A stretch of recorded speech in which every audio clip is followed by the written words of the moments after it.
ইকরা কিতাবাকা, তুমি তোমার আমলনামা আজকে তোমাকে দিয়ে দিলাম। কিয়ামতের দিন কারো আমলনামা ডান হাতে পাবে, কারো বাম হাতে পাবে। আর আল্লাহ বলবেন আজকে তুমি তোমার আমলনামাটা পড়ো, দুনিয়াতে কি করেছো। দুইজন মালাইকা ডান কাঁধে এবং বাম কাঁধে, আমরা দেখতে পাচ্ছি না কিন্তু সর্বদাই লেখছে কোথায় কি করছেন। বিন্দু পরিমাণ লা যুলমাল ইয়াউম, কিয়ামতের দিন জুলুম করা হবে না, বিন্দু পরিমাণ তারা কমতি করে না। রাতের আধারে কোথায় যে কি করছেন গোপনে কেউ পৃথিবীতে দেখে নাই, কিন্তু মালাইকারা সুন্দরভাবে লিখছেন। হয়তোবা দুনিয়াতে বেঁচে যাবেন, কিয়ামতের দিন সেই দফতর সেই খাতা যখন আপনাকে দেয়া হবে, আল্লাহ বলবেন ইকরা, তুমি তোমারটা পড়ো। সেই দিন কি অবস্থা হবে। সেই দিন অপরাধীরা তাদের কিতাব দেখতে পাবে, তাদের আমলনামা দেখতে পাবে, তাদের অপরাধগুলো দেখতে পাবে।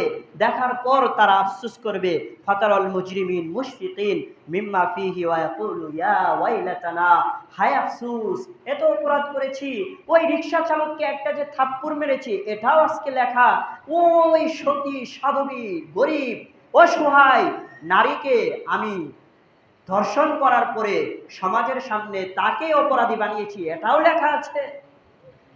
আমি ওই গরিব অসহায় চাষার জমি দখল করেছি এটাও লেখা আছে। সেই দিন আফসোস করবে আর মাথা টুকাবে, সেই দিন কোনো লাভ হবে না।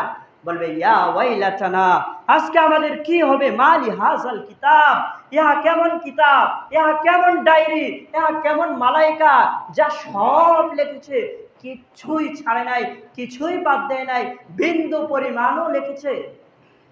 সূরা জিলজা আল্লাহ উল্লেখ করছেন ফামান ইয়ামাল মিসকালা যাররাতিন খায়রা ইয়ারা ওয়া মান ইয়ামাল মিসকালা যাররাতিন শাররা ইয়ারা, বিন্দু পরিমাণ অনুপরিমাণ যদি কোনো মন্দ কাজ করে থাকে কিয়ামতের দিন সেই খাতায় সে দেখতে পারবে অনুপরিমাণ, যাররা পরিমাণ, যেটাকে আমরা অপরাধ মনে করি না।